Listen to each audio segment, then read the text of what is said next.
Hello, good morning. Andito na naman po tayo. Medyo maaga ang ano natin ngayon or yung araw dahil ikatlong Sunday pa lamang, ano. Pero Easter Sunday next Sunday. So sa iyong pastor yon, sa inyong pastor yon. Ah, ano, Resurrection Day. So bago pa yon, mag-advance na ako. Happy Resurrection Day sa lahat sa inyo, okay? And may you be blessed. Ma-bless kayo lahat this week hanggang sa Easter Sunday pa man, you know. Wag nating kakalimutan ang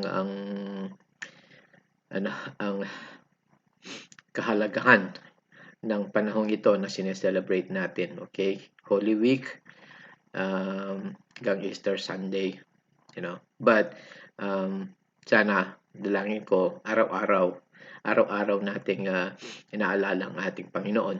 Kaya huwag nating ialis sa ating buhay ang ating Panginoon.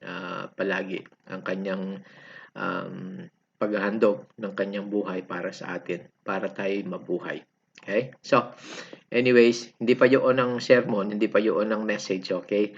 Nasa Revelation 5 pa rin, nasa Revelation tayo, chapter 5 ngayon, okay? At title natin is Worthy is the Lamb. Karapat-dapat sambahin ang ating kordero. So, ang kordero ng Diyos or ating kordero din ang ating tagapagligtas. Okay? So, yes, let's pray. Father, salamat po sa umagang ito sa inyong salita, O Lord, sa aklat ng pahayag na pinakikita nyo sa amin, O Lord, kung ano ang mangyayari sa mundong ito. At salamat po, Lord. Maraming salamat po, Lord, na hindi namin darnasan ang mga mangyayari sa mundong ito sa katapusan ng kasaysayan ng tao dito, Lord, ng mundong ito, Lord. So Lord, salamat po again, even sa simula natin, Lord, salamat po sa inyong paghahandog, Lord, ng inyong anak, ang aming Panginoong Jesus, O Lord, na ibinigay nyo, isinugo nyo para sa amin, na siya'y mamuhay, mamatay, at mabuhay muli, O Lord. So, salamat po, Lord. At yun, pinapaalala nyo sa amin, kahit na sa chapter na ito, Lord, ng pahayag, makikita namin ang kordero ng Diyos, ang inyong anak, ang aming Panginoon, kung ano ang ginawa niya para sa amin, O Lord. So, salamat po, Panginoong Jesus. We love you and we praise you in your name. Amen. Amen. Amen. Okay, so chapter 5 is a continuation ng chapter 4, of course. Okay? Ang pangitain ni Juan sa langit, ang trono ng ating Diyos, kung saan ng kapangyarihan, kamahalan, kaluwalhatian ay lumalabas, right? Now, kung you remember yung kaliwanag ng trono ng ating Diyos, para sabi doon sa chapter 4 ay katulad ng mga mamahaling bato like haspe, sabi, at saka yung sardonice, jasper and sardius. Tapos yung sa likuran mayroong bahaghari na katulad ng esmeralda, an emerald, yun ang mga mamahaling bato. Tapos kidlat, ano ba yung thunder? Kulog. Senior moment na naman. Thunder, lightning, kidlat, kulog. Alam niyo na sinasabi ko. Okay? Senior na naman. So, at mga tinig na lumalabas nga doon sa trono ng Diyos. Tapos mayroong isang lawa ng salamin na parang kristal na nasa harapan ng trono ng ating Diyos. Can you just imagine hindi man natin ma-imagine kung ano yung kasi hindi yung kaisipan natin, hindi kaya ng ating kaisipan ang kaluwalhatian ng ating Diyos. But we will see that, okay?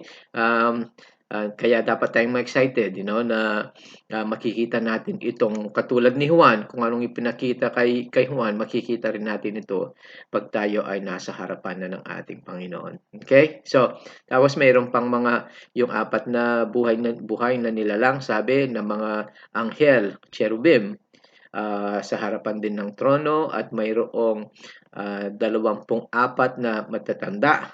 Hindi matanda, katulad ko, hindi age yun, but they're elders in position, okay?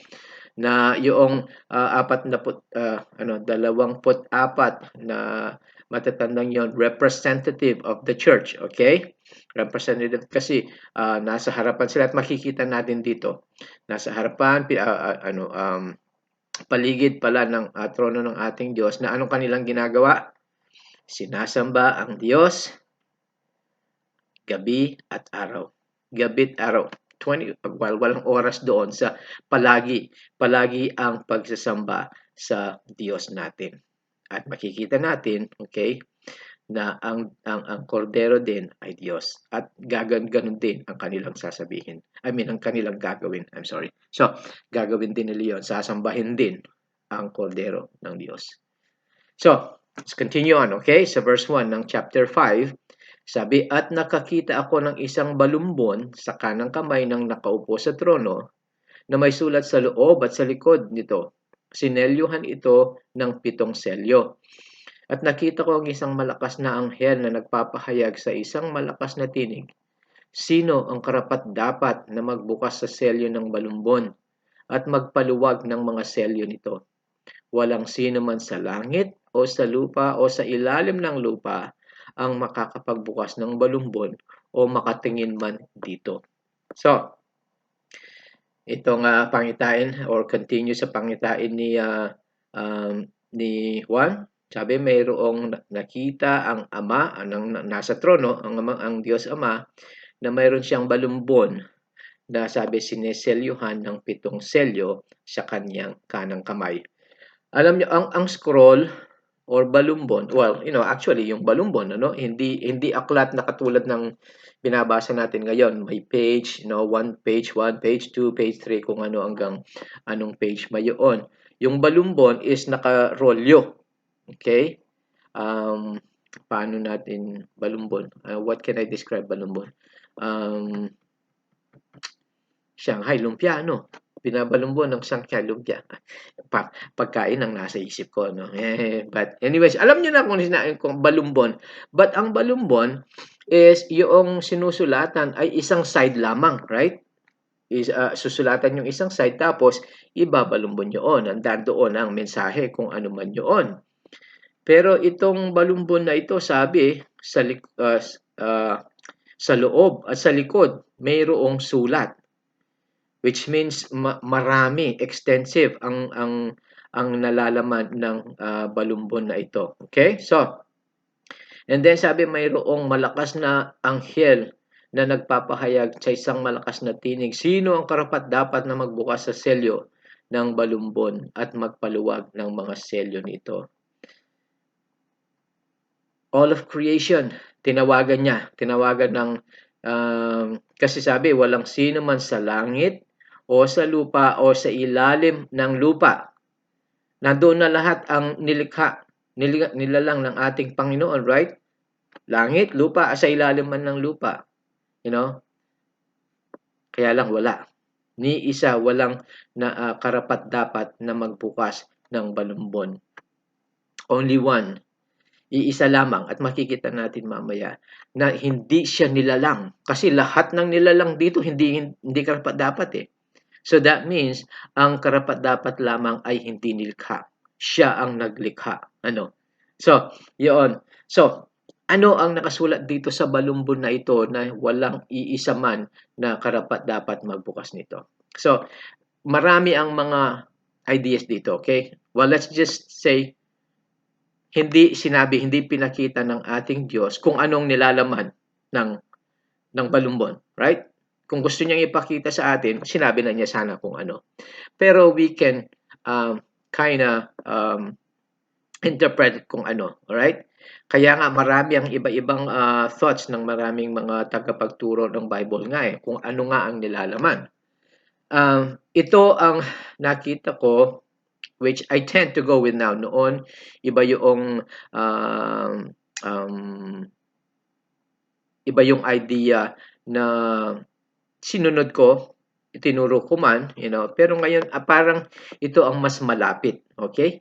Hindi pa rin sigurado, okay? Kung ano ito, again, hindi pinakita, hindi sinulat ng ating Diyos. Pero sa akin lamang, ito ang pinakamalapit na interpretasyon kung ano ang nilalaman ng balumbon na iyon.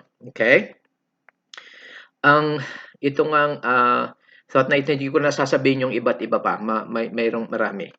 Pero ito, ang aking ang malapit sa akin is that ang balumbon na ito ay nilalaman ay ang kalooban ng ating Diyos uh, patungkol sa katapusan ng kasaysayan ng mundong ito, ng kanyang nilikha, which contains din, nandoon na yung kanyang mga kahatulan na from chapter 6, makikita natin yan, ang kanyang kahatulan. So habang binubuksan niya ang mga 7 selyo ng balumbon, makikita natin simula sa chapter 6, lumalabas, nakikita yung mga kahatulan ng ating Diyos. Okay? So that's, again, yun ang aking malapit sa akin ngayon na I think close to the right one. But again, these are all ideas of men. Okay? Makikita natin again, kapag nandoon na tayo sa langit, wala nang sekreto sa atin. Makikita natin lahat, malalaman natin kung ano yun. Okay?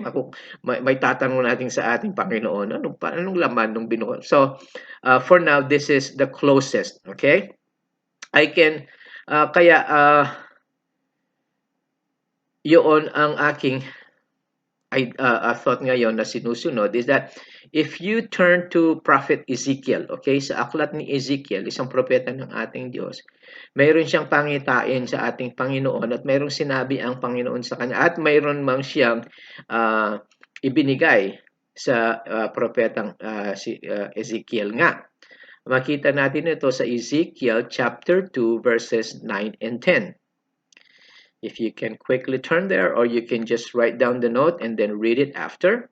Sabi doon, Ezekiel chapter 2 verse 9 and 10, at nang ako'y tumingin, narito isang kamay ay nakaunat sa akin at narito isang balumbon ay nandoon. Okay? Again, God was speaking to him. And verse 10 sabi, at ikinadkad niya sa harap ko at nasusulatan sa loob at sa labas. Katulad nung nakita ni Juan, at may nakasulat doon na mga taghoy at panangis at mga daing. You see? So, again, they're still not sure, okay? Pero dito, parang katulad siya noong balumbon na binigay nga or pinakita ng ating Diyos kay Juan na nasa kanyang kanang kamay. So anong nakita na ni Ezekiel dito sa balumbon na sa kanyang pangitain na mayroong sulat sa loob at sa labas katulad noong sa pahayag nga. Sabi niya mayroong mga pananangis, mga pighati. Let me go back to the Tagalog. Mga taghoy, mga panangis at mga daing ang nandoon sa loob ng balumbon. Which, marami yon pag hinatulan na ng ating Diyos ang mundong ito na pilit lumalaban sa Kanya. Nagre-rebelde sa Kanya. Marami yon, mga daing, mga taghoy, mga panangis mangyayari sa mga tao dito. Okay? Pero tayo wala dito. Again, yung 24 na matanda na nasa langit ngayon sa vision na ito, representative ng church. Okay? So, wala tayo doon. Hindi tayo mananangis, hindi tayo hindi mananaghoy, hindi dadaing dahil wala tayo dito. So, yung kahatulan ng Diyos, yun ang mangyayari sa sangkatauhan dito na ayaw manampalataya sa Kanya. So, itong balumbon na ito, sabi, walang nakarapat-dapat na magbukas. Wala ni isa man sa nilikha ng ating Diyos, Again, langit, lupa, ilalim man ng lupa, sabi, walang karunungan, walang kaalaman, walang wisdom, walang kapangyarihan to execute judgment sa mundong ito.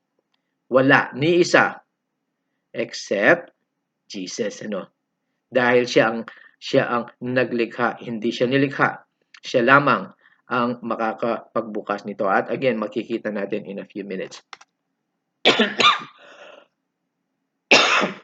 Excuse me.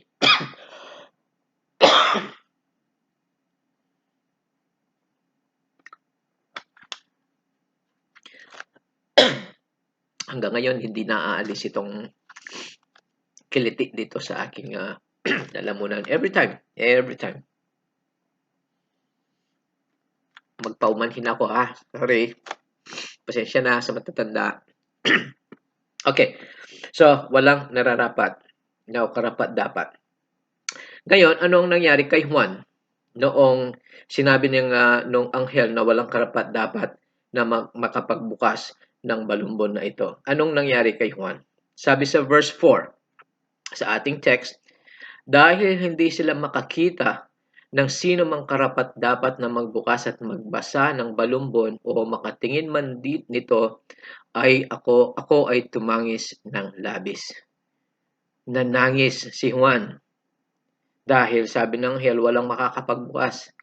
Bakit nanangis si Juan nung sabihin walang nakarapat dapat na magbukas ng balumbon? Dahil ang kahulugan noon kung walang makakapagbukas ng balumbon, ang kahulugan noon, ang mundong ito ay mananatili sa rule, sa paghahari ng, sabi ng Bible, God of this world.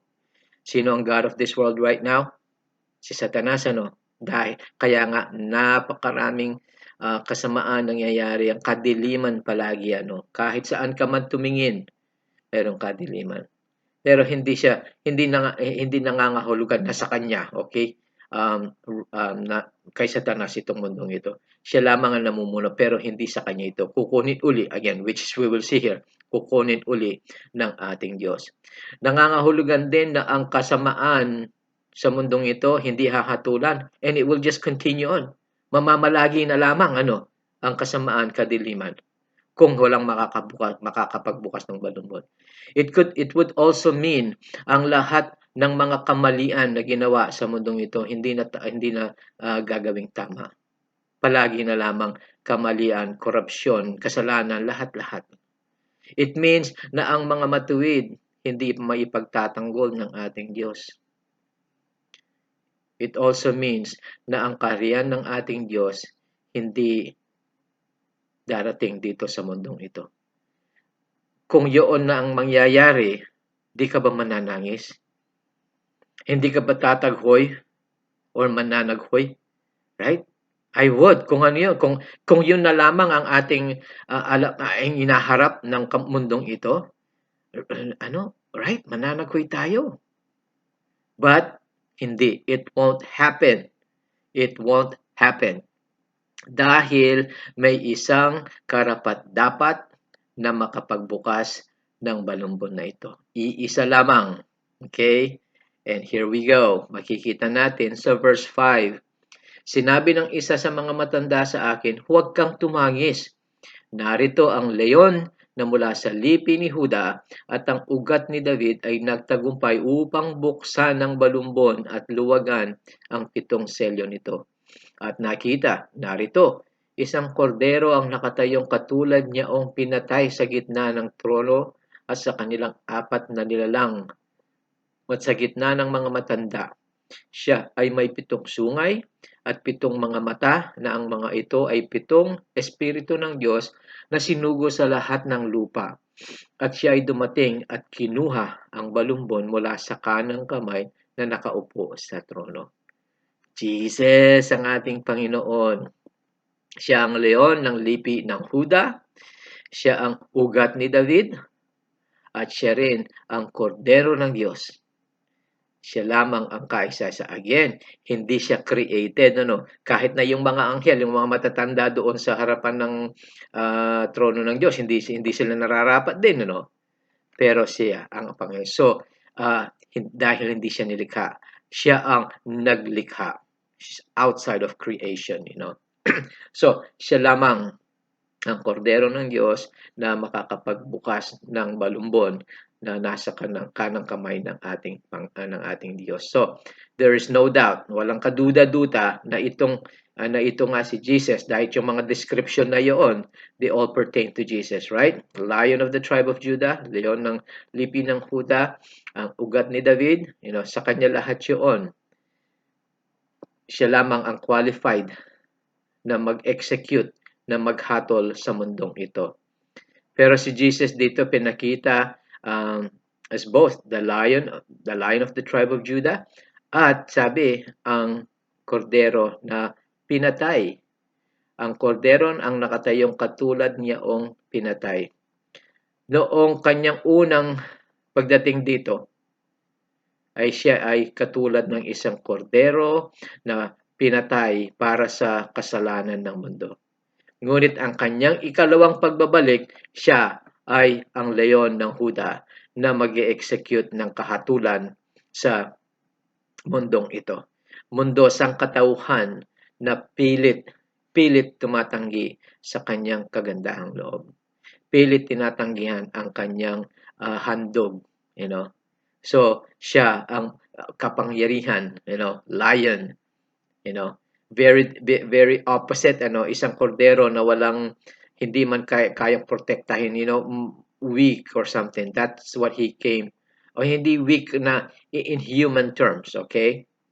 Kordero, pinatay, ngayon pagbabalik niya ikalawang beses pagbalik, leon na maghahatol sa mundong ito. His description dito na sabi, the lamb as though parang pinatay sa katulad ng isang kordero na pinatay. This could mean, again, hindi sigurado ito, these are visions lamang, okay? But this could mean na, kasi nakita ni Juan na parang pinatay siya, na yung mga sugat niya na tinanggap niya nung siya ay pagpapaluin or scourging, nilatigo, pinako sa krus, lahat ng kahirapan na ibinigay sa kanya, nandun pa rin ang mga marka. Kasi iyon ang nakita ni Juan, isang kordero na katulad ng isang korderong pinatay.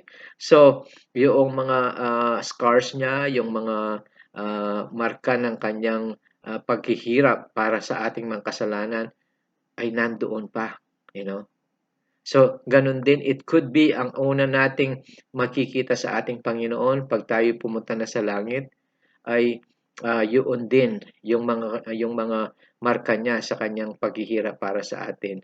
Nare-remind sa atin na paroroon tayo sa langit dahil lamang sa kanyang handog sa atin. It will remind us, hindi wala tayong makikita doon kundi yung pasasalamat na lamang dahil sa kanyang mga marka, sa kanyang mga scars, kaya nandoon tayo sa langit. And He is worthy, kaya siya'y karapat-dapat na sambahin. Dahil tayo ay mapapasalangit dahil sa kanyang handog, sa kanyang mga paghihirap. So, yun ang remember ko kanina, right? Let's remember that every day, hindi lamang sa week na ito, although this is a special week, pero every day sa ating buhay dapat nating wag nating kalimutan yun. Okay? Sambahin ang ating Panginoon dahil siya ang nararapat lamang. So, continue sa verse 8. Nang kunin niya ang balumbon, ang 4 na buhay na nilalang at ang 24 na mga matanda ay nagpatira pa sa harapan ng kordero. Bawat isa'y may alpa at mga gintong mangkok na pinuno ng insenso na ito ang mga panalangin ng mga banal. At sila'y umawit ng bagong awit. Sinabi nila, ikaw ay karapat-dapat kumuha ng balumbon at magbukas ng selyo nito. Dahil pinatay ka nila at tinubos mo kami para sa Diyos ng iyong dugo. Sa bawat lipi at wika, mga tao at bansa, ginawa mo kaming mga hari at mga saserdote para sa aming Diyos, at kami ay maghahari sa ibabaw ng lupa. So as soon as the lamb, yung kordero, kinuha niya yung balumbon sa kanang kamay ng Diyos, yung apat na buhay na nilalang, yung mga anghel, mga cherubim yon, at yung 24 na matatanda representing yung tinubos na iglesia ng ating Panginoon. Anong ginawa nila? Sila'y nagpatira pa at sinamba ang kordero. Sino ang dapat sambahin lamang? Diyos lamang. Yun ang utos niya, right? Worship God alone. Dito, ang kordero sinasamba ng mga anghel at ng mga tinubos ang iglesia. The Lamb, ang kordero ng Diyos, ay karapat-dapat na sambahin dahil siya ay Diyos. Walang ano yun, right? Very clear, sinamba nila ang kordero, si Jesus. Ang karapat-dapat na kordero na kinuha ang balumbon at buksan ito, na siya rin ang karapat-dapat na maghatol sa mundong ito dahil siya ang naghandog ng kanyang buhay para sa mundong ito, sa sangkatauhan. At yun ang inawit ng 24 na matatanda sa kanilang awit, sabi. It has to be the angels kasi sa kanilang awit ay yung mga tinubos. Okay?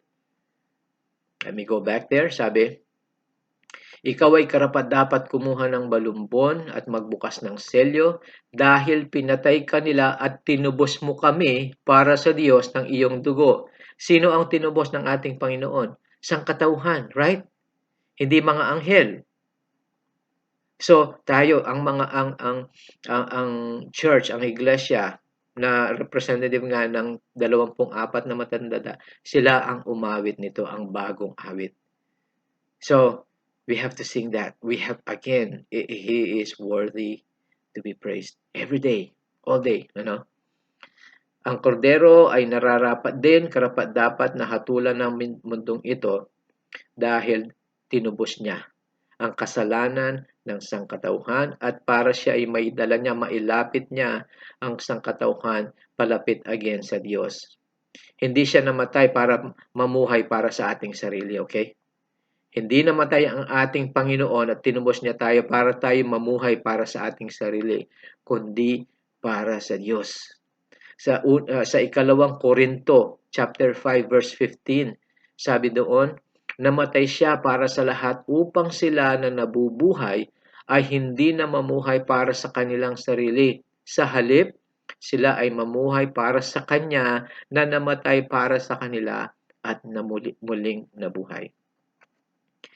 That's also clear, Hindi na tayo dapat namumuhay para sa ating sarili lamang, kundi para sa ating Panginoon. Dahil siya ang nararapat lamang.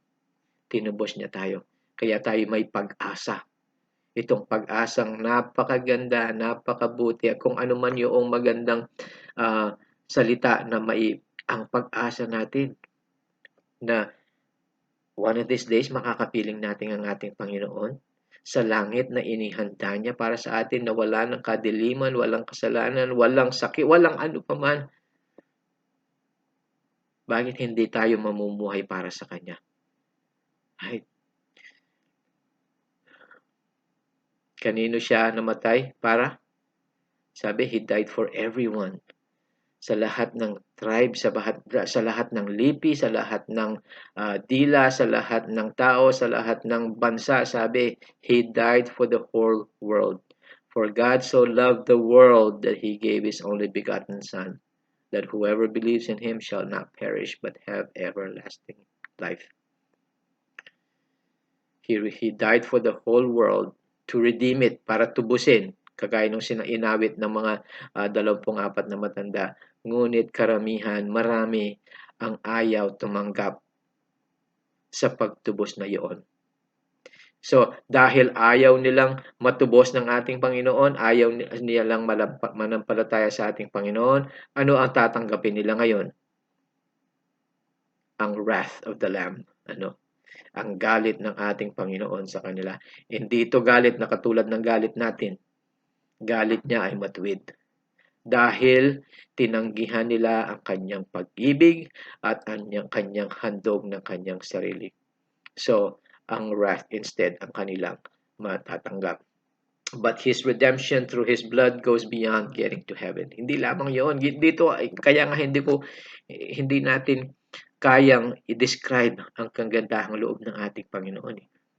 Hindi lamang tayo tinubos para makarating ng langit. Sabi dito, bibigyan pa tayo ng kapangyarihan para tayo maging mga hari at mga saserdote na maghahari, mamumuno kasama niya. See? Hindi lamang tayo tinubos. Sa akin, okay na yun eh. Na ako'y na tayo mapupunta ng langit at makakapiling natin siya. Okay na yun. Pero hindi pa. Sobra ang kanyang kagandahang loob na sabi niya gagawin pa niya tayong mga hari at mga saserdote sa kanyang paghahari. It's unbelievable. Hindi ka panipaniwala, ano? And yet, it is true dahil nasa salita ng ating Diyos. Tayo ay maghahari kasama niya. We deserve death. Ano dinideserve natin? Kamatayan. And yet, He gives us life. Buhay. But, more than life pa. Sobra-sobra pa ang kanyang ibibigay. Pamumuno na kasama niya. We have nothing to... Wala tayong maibibigay, Wala tayong maibabayad sa kanyang kagandahang loob.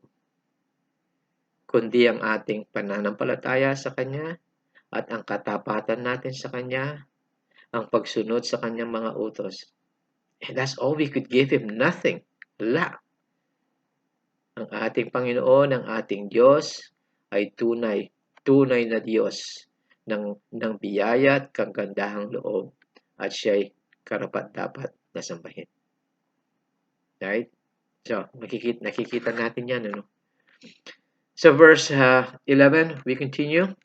Nakita ko at narinig ang tinig ng maraming anghel na nakapalibot sa trono ng mga buhay na nilalang, ng mga matatanda at ng mga 10,000 ng 10,000 at mga libo-libo ng mga libo-libo.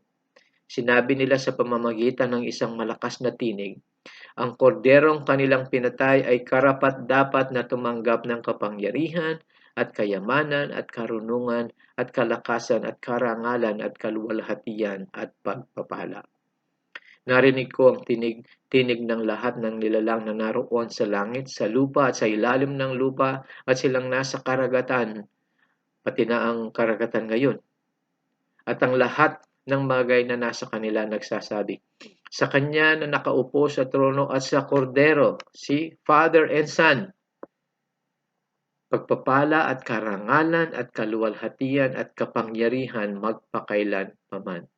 At ang 4 na buhay na nilalang ay nagsabi, siya nawa. At ang 24 na mga matanda ay nagpatira pa at sinamba siyang nabubuhay magpakailanman. Jesus, the Lamb, ang Kordero, is worthy to be worshipped. Right? Napakaraming anghel, sabi, na numaawit na sa pagsamba sa Kordero ng Diyos.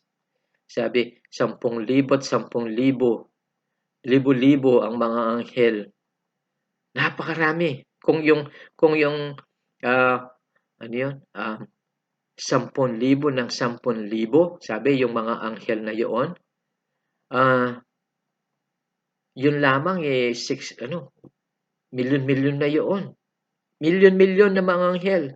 Tapos may libo-libo pa. So it could be billions na mga anghel na matapat sa ating Diyos. So, wag tayong mangamba. Dapat alisin natin yung pangangamba na baka dahil sa nangyayari ngayong panahon natin, yung mga nakikita natin, na baka ang diablo at ang kanyang mga demonyo ay sila ang maghahari, sila ang magtatagumpay. Hindi.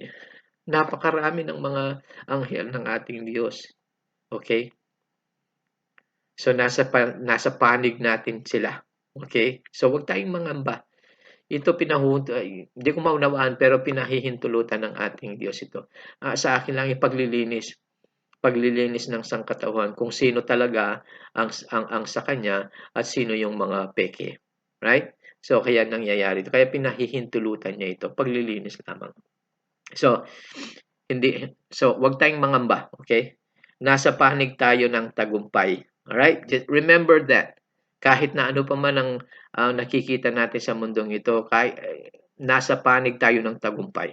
Magtatagumpay ang ating Panginoon, hahatulan niya ang mundong ito at kukunin niya uli ang kanyang nilikha. Okay? So, mababalik tayo sa kanya.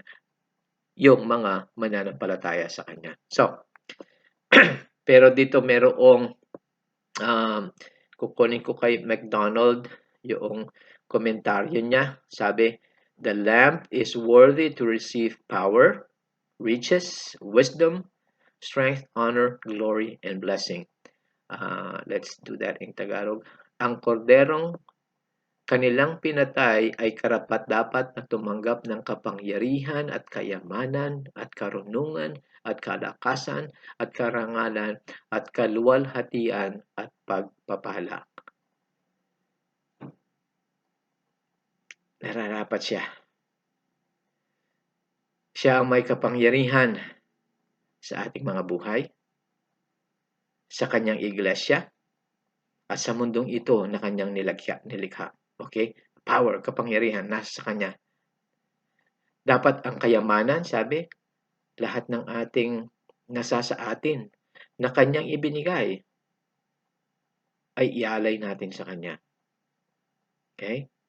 Pag-aalay ng ating kayamanan. Wisdom, karunungan, sabi, lahat ng ating kaalaman dapat ibigay natin sa kanya. Paglingkuran siya doon. Strength, kalakasan natin. Gamitin natin ang lakas para siya ay paglingkuran. Karangalan, dapat yun ang maging desire ng ating mga buhay ay bigyan siya ng karangalan sa lahat ng ating gawain. Sa pananalita, sa kaisipan, sa gawa paman. Dapat nagbibigay ng karangalan sa kanya. Glory, kaluwalhatian, same thing. Let's give Him the glory. Kung ano man yung ibinigay na biyaya sa atin, let's give it back to Him. Give Him the glory. You know? Huwag nating kunin, okay? Huwag nating kunin ang kaluwalhatian na karapat-dapat lamang sa Kanya, hindi sa atin. So, give Him the glory back. Kung ano man yung ibinigay na biyaya sa atin ng ating Panginoon. Blessing. We are always to bless His holy name. Bless His holy name. So, ano ang summary? Siya'y nararapat sa kabuuan ng ating buhay. Sa kabuuan ng ating pangangatawan. Sa kabuuan ng ating kaisipan. Sa kabuuan nating lahat. We need to offer Him all of our being. Dahil binigay niya ang lahat para sa atin.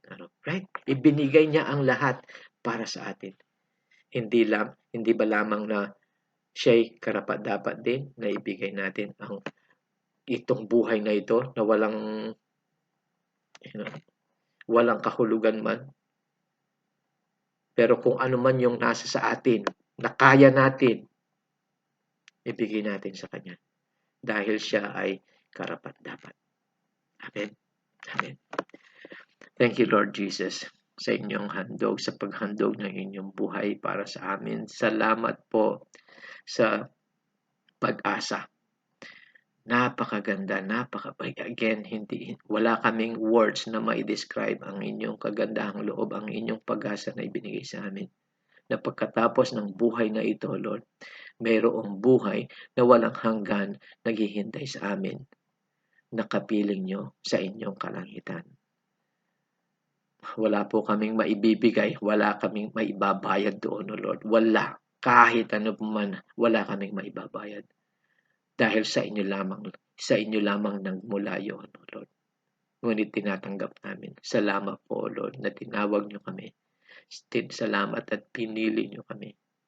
Salamat at binigyan nyo kami, binuhusan nyo kami ng inyong kagandahang loob at biyaya para kami ay maging kapiling nyo sa inyong kalangitan. Salamat po, Panginoong Jesus. And as we remember this week, O Lord, let us not forget, Lord, the sacrifice, ang inyong paghahandog ng inyong buhay para sa amin.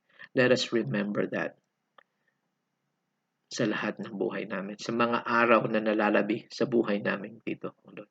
Nagawin namin ang lahat na para kayo'y mabigyan ng karangalan, kaluwalhatian, lahat-lahat na sa amin. Salamat po, Panginoong Jesus. We love you. We praise you because you love us. Salamat po, Panginoong Jesus. Amen. Amen. Amen. Okay. Next time. Till next time. Love you. Bye-bye.